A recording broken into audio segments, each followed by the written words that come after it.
Assalamualaikum warahmatullahi wabarakatuh. Di sini kami dari kelompok 5 akan menerangkan atau memaparkan terkait materi green chemistry atau disebut juga dengan kimia hijau. Kelompok kami beranggotakan 4 orang. Yang pertama ada Tri Aprilia Fatika, yang kedua ada Oktavia Indasari, yang ketiga ada Oktavia Erlina Putri, serta saya sendiri sebagai moderator yakni Jamilatul Munawaroh.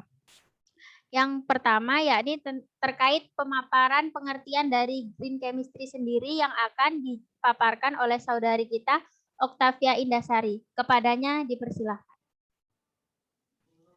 Pengertian green chemistry sendiri adalah bidang kimia yang berfokus pada pencegahan polusi. Kimia hijau diterapkan sebagai model atau desain dalam proses pembuatan produk dengan mengurangi atau menghilangkan penggunaan bahan kimia.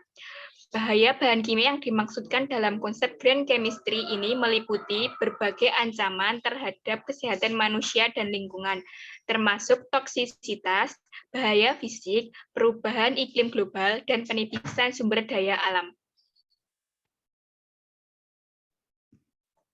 Yang selanjutnya adalah pemaparan terkait 12 prinsip green chemistry yang akan disampaikan atau dijelaskan oleh saudari Oktavia Erlina Putri dan Tri Aprilia Fatika. Kepadanya dipersilahkan. Berikut adalah 12 prinsip green chemistry yang diusulkan oleh Anastas dan Warner. Yang pertama, mencegah timbulnya limbah. Yang mana lebih baik mencegah daripada menanggulangi sintesis, karena biaya untuk menanggulangi limbah tersebut sangat besar. Yang kedua, mendesain produk bahan kimia yang aman. Yang mana pengetahuan seorang kimiawan dapat atau mampu mendesain bahan kimia yang aman. Lalu, mendesain proses sintesis yang aman. Metode sintesis yang digunakan harus didesain dengan menggunakan dan menghasilkan bahan kimia yang tidak beracun terhadap manusia juga lingkungan sekitar. Lalu yang keempat, menggunakan bahan baku yang dapat terbarukan. Penggunaan bahan baku yang dapat diperbarui lebih disarankan daripada menggunakan bahan baku yang tak terbarukan, didasarkan pada alasan ekonomi. Yang kelima, menggunakan katalis, yaitu penggunaan katalis memberikan selektivitas yang lebih baik, rendemen hasil yang meningkat, serta mampu mengurangi produk samping.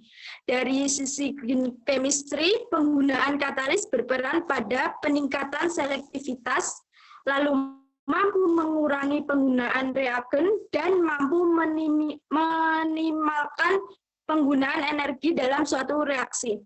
Lalu yang keenam, menghindari derivatisasi dan modifikasi sementara dalam reaksi kimia. Karena derivatisasi memerlukan tambahan reagen yang nantinya memperbanyak limbah, sebab itu menghindari derivatisasi dan menggunakan modifikasi sementara dalam reaksi kimia.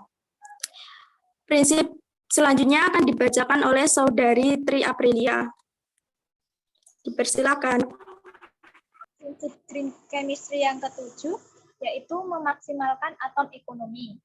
Atom ekonomi di sini digunakan untuk menilai proporsi produk yang dihasilkan dibandingkan dengan reaktan yang digunakan. Jika semua reaktan dapat dikonversi sepenuhnya menjadi produk, dapat dikatakan bahwa reaksi tersebut memiliki nilai atom ekonomi sebesar 100%. Kemudian prinsip yang ke-8 yaitu menggunakan pelarut yang aman. Penggunaan pelarut yang berlebihan akan mengakibatkan polusi yang akan mencemari lingkungan. Alternatif lain adalah dengan menggunakan beberapa tipe pelarut yang lebih ramah lingkungan, seperti ionic liquid, supercritical carbon dioxide, dan biosolvent. Kemudian prinsip yang ke-9 itu meningkatkan efisiensi energi dalam reaksi. Energi yang digunakan dalam suatu proses kimia harus mempertimbangkan efek terhadap lingkungan dan aspek ekonomi. Jika dimungkinkan, reaksi kimia dilakukan dalam suhu ruang dan menggunakan tekanan. Penggunaan energi alternatif dan efisien dalam sintesis dapat dilakukan dengan menggunakan beberapa metode baru, di antaranya adalah dengan menggunakan radiasi gelombang mikro, ultrasonik, dan fotokimia. Prinsip yang ke-10 yaitu mendesain bahan kimia yang mudah tergradasi. Bahan kimia harus didesain dengan mempertimbangkan aspek lingkungan.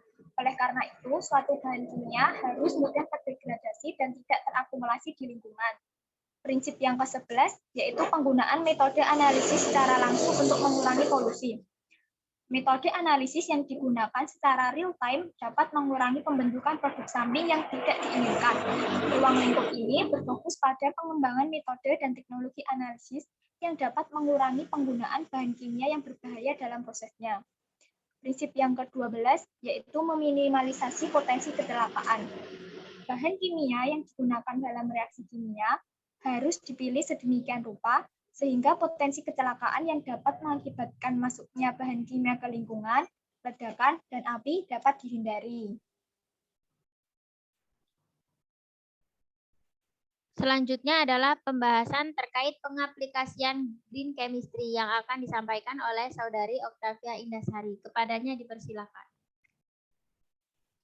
Contoh chemistry diantaranya adalah yang pertama, gula dan minyak sayur sebagai bahan baku cat. Produsen cat biasanya memakai senyawa alkid sebagai bahan baku. Minyak sofes dibuat dari gula dan minyak sayur yang jauh lebih aman. Bahkan pemakaiannya hanya separuh dari senyawa alkid. Yang kedua, gula pati dan selulosa sebagai bahan bakar. Dengan bahan bakar dasar air dan katalis khusus gula pati dan selulosa dapat diubah menjadi bahan bakar alternatif melalui proses yang hemat energi dan mudah dimodifikasi sesuai kebutuhan. Yang ketiga, pemakaian enzim untuk pembuatan bahan dasar kosmetik. Eastman Chemical mengembangkan teknologi pembuatan ester yang biasa digunakan sebagai bahan baku dengan cara enzimatis. Pembuatan ester dengan cara ini ternyata lebih hemat dan aman karena berbahan baku alami. Yang keempat adalah kacang kedelai sebagai bahan pembuatan toner printer. Toner kedelai ini memiliki kualitas yang sama dengan toner konvensional. Selain mudah dihapus dari kertas dan pembuatannya yang hemat energi, tentu saja ini berita baik karena proses daur ulang jadi lebih mudah.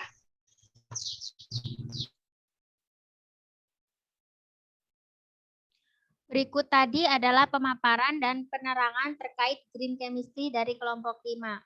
Bila ada kurang dan lebihnya, kami mohon maaf. Saya akhiri. Wassalamualaikum warahmatullahi wabarakatuh.